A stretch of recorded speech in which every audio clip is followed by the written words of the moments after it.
सती बिहुला की कहानी। सती बिहुला ने सर्पदंश से मृत अपने पति बाला लखंदर को कैसे पुनर्जीवित कराया था। मैना बिहुला, भवानी, बिसहर और पद्मा 5 बहनें थीं। इनका जन्म सोनदह के माया तालाब में भगवान शंकर के स्नान करने के दौरान उनकी टूटी जटा से बताया जाता है। ये 5 बहनें मृत्युलोक में अपनी पूजा कराने की महत्वाकांक्षा पाले हुई थी। यह बात भगवान शिव शंकर ने उन्हें बताया था कि मृत्युलोक में चांद नामक सौदागर एक व्यक्ति है जो धार्मिक प्रवृत्ति का है। वह यदि उन 5 बहनों की पूजा देना स्वीकार कर लेगा तो मृत्युलोक में सब उनकी पूजा करने लगेंगे। 5 बहनें चांद सौदागर के पास जाकर पूजा करने की मांग की, लेकिन चांद सौदागर ने पूजा करने से इनकार कर दिया। उसके इस व्यवहार से क्रुद्ध होकर बिसहर ने इस अपमान का बदला लेने का निश्चय कर लिया।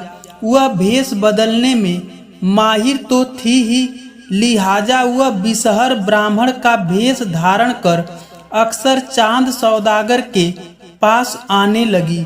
ब्राह्मण बिसहर स्वयं निसंतान था, इस कारण चांद सौदागर भीतर से उसे घृणा करता था। चांद सौदागर के 6 पुत्र थे। उनके घर आकर ब्राह्मण भेषधारी बिसहर जिस जगह पर बैठता था, उसके चले जाने के बाद चांद सौदागर उस जगह की मिट्टी को कटवाकर हटा देता था और नई मिट्टी डालकर उस जगह को गोबर से लिपवा देता था। यह जानकर ब्राह्मण बिसहर ने सोचा कि निसंतान होने के कारण ही यह सौदागर मेरा इतना अपमान कर रहा है और बाहर से भक्ति भाव दिखलाता है। बिसहर ने चांद सौदागर से इसका बदला उसे भी निसंतान बना कर लेने का निश्चय कर लिया। सौदागर ने जब बड़े बेटे का विवाह किया तो सुहाग रात में ही बिसहर ने सांप भेजकर उसे कटवा दिया, जिससे उसकी मृत्यु हो गई। चांद सौदागर के 6 पुत्र बारी बारी से सुहाग रात में ही सर्पदंश का शिकार होकर मर गए। वह भी अब बिसहर की तरह ही निसंतान हो गया। घर में 6 विधवा बहुएं अपने दुर्भाग्य पर छाती पीटती रही। उसकी इस दुर्दशा पर ब्राह्मण भेषधारी बिसहर मन ही मन बहुत खुश था। कुछ समय बाद चांद सौदागर को फिर एक पुत्र हुआ, जिसका नाम रखा गया बाला लखंदर। चूंकि पहले ही उसके 6 पुत्र शादी के बाद सुहाग रात में ही सर्पदंश से मर चुके थे, इसलिए चांद सौदागर बाला लखंदर का विवाह करना नहीं चाहता था। ब्राह्मण भेषधारी बिसहर बाला लखंदर को भी मौत देने का उपाय सोचने लगी। वह चांद सौदागर का गुरु तो था ही, लिहाजा सौदागर की मति फेरते हुए उसे बाला लखंदर की शादी के लिए राजी करा लिया। बाला लखंदर का विवाह बिहुला से हो गया। इसमें भी बिसहर बेशधरी की महत्वपूर्ण भागीदारी रही। बिहुला सब कुछ जान रही थी। उसने अपने पिता बेचू साहू से कहा कि चांद सौदागर के 6 बेटे सुहाग रात में ही सर्पदंश के शिकार होकर मर चुके हैं। उसके 7वें बेटे बाला लखंदर से मेरा विवाह होने जा रहा है। इनका भी वही हाल होगा, इसलिए इसका पहले कोई उपाय किया जाए। बिहुला के ऐसा कहने पर चांद सौदागर को एक संदेश भेजा गया। बेचू साहू ने एक पत्र भेजकर उनसे ऐसा घर बनवाने को कहा कि जिसमें कहीं भी एक छोटा सा छिद्र भी नहीं होना चाहिए। पत्र पाते ही घर बनना शुरू हो गया। कारीगर की कड़ी हिदायत दे दी गई कि कहीं भी एक छोटा था छिद्र भी नहीं रहना चाहिए, अन्यथा कारीगर को पूरे परिवार समेत मौत के घाट उतार दिया जाएगा। ऐसे सुरक्षित मकान बनने की खबर जब बीसहरी को मिली तो उसे अपनी योजना विफल होती हुई नजर दिखाई देने लगी। फिर भी उसने हार नहीं मानी और कारीगर को बुलाकर उसे ऐसी छोटी सुराख मकान की दीवार में छोड़ देने पर राजी कर लिया जिसे आसानी से देखा नहीं जा सकता। मकान बनकर जब तैयार हो गया तो चांद सौदागर ने अपने परिजनों के साथ उसका मुआयना किया। उसे वह छिद्र दिखाई नहीं दिया। वह इस तरह के मकान निर्माण से काफी खुश हुआ। तय समय बीतने पर बाला लखंदर का विवाह बिहुला से संपन्न हो गया। वह ससुराल आ गई। बीसहरी भी ब्राह्मण भेष में चांद सौदागर के घर आया और बारीक नजरों से नए बने मकान का निरीक्षण करने लगा। चांद सौदागर इस बात को समझ नहीं पाए। बिहुला जब ससुराल के लिए चली तो अपने पिता से एक कुत्ता, एक बिलार, एक नेवला, एक गरुड़, एक घोड़ा और अगर चंदन की लकड़ी मांग कर साथ में लेती आई। अगर चंदन में ऐसा गुण था कि यदि सर्प के काटने से कोई मर जाता तो उसे घिस कर पिला देने से वह जीवित हो जाता। सुहाग रात में बाला लखंदर और सती बिहुला गाढ़ी निद्रा में सो रहे थे। बीसहरी ने अपने षड्यंत्र के तहत उस मकान में जो छोटा था छिद्र करवा दिया था। वह उसकी योजना में बड़ा कारगर सिद्ध हुआ। इसी छिद्र से बीसहरी की प्रेरणा पाकर एक पतला सांप कमरे में घुसा और बाला लखंदर को डस लिया। उसने बिहुला को जगाने की कोशिश की मगर गाढ़ी निद्रा में होने के कारण वह जग नहीं पाई। कहते हैं कि उसकी यह निद्रा भी बीसहरी की करतूत थी। जिस नागिन ने बाला लखंदर को डसा वह बिहुला की ही बहन थी। गुरु बीसहरी ने उसे काफी दबाव देकर और डरा धमकाकर भेजा था। डसने के बाद वह भागी नहीं, पलंग के नीचे स्थिर रहकर वह रोने लगी। बाला लखंदर के प्राण पखेरु हो चुके थे।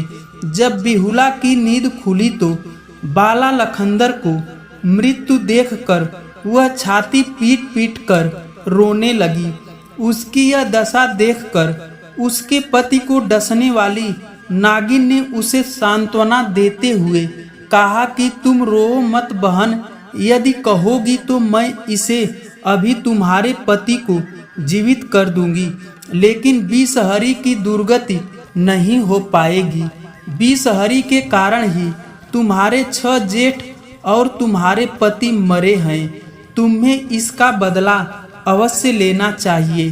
धीरज रखो बहन, अपने पति की लाश लेकर शीघ्र इंद्रलोक के लिए प्रस्थान कर जाओ। उधर बाला लखंदर के मृत्यु की खबर सुनते ही चांद सौदागर की हवेली में कोहराम मच गया। पिता चांद साहू और मां महेश्वरी समेत 6 विधवा भौजाइयां छाती पीट पीट कर रोने लगी। सती बिहुला ने इतनी क्षमता थी कि वह अपने पति को तत्क्षण जिंदा कर सकती थी, लेकिन ऐसा करके वह अपने 6 जेठे को जिंदा नहीं कर पाएगी। लिहाजा अपने पति की लाश के साथ 2 मटकी दही और केला के 4 पौधे लेकर वह इंद्रलोक के लिए प्रस्थान कर गई। इस दौरान जिस नागिन ने बाला को डसा था, बिहुला ने उसे भी अपने जूरे में बांध लिया। बिलार को भी साथ में ले लिया। कुत्ता, नेवला और गरुड़ को छोड़ दिया गया। गंगा किनारे जाकर केला के पौधे का एक बेड़ा बनाया। उस पर अपने पति की लाश रख दिया। बिलार को बैठाकर अपने गंतव्य पर निकल गई। लाश पर दही का लेप चढ़ाती रही ताकि लाश खराब न हो। बीच बीच में वह बिलार से लाश पर लगी दही चटवाकर लाश को साफ करने के बाद पुनः दही का लेप चढ़ा दिया करती थी। 12 वर्षों की यह यात्रा थी। रास्ते में कई लोगों ने उसे विवाह का प्रलोभन भी दिया, लेकिन पतिव्रता बिहुला ने इन प्रलोभनों पर कोई ध्यान नहीं दिया।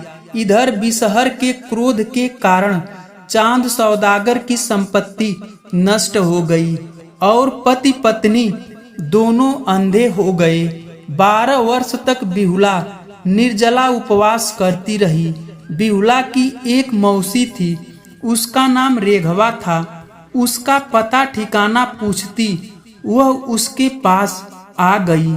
सारा हाल उसने रोते हुए कह सुनाया। वह उसके पति की लाश कुछ समय के लिए रखने के लिए राजी हो गई और बिहुला को अकेले ही इंद्रपुरी जाने की सलाह दी। उसने बिहुला को यह रहस्य भी बताया कि रास्ते में नेतिया नाम की एक धोबिन है जो इंद्रपुरी का कपड़ा धोती है। वह महाराक्षसी है।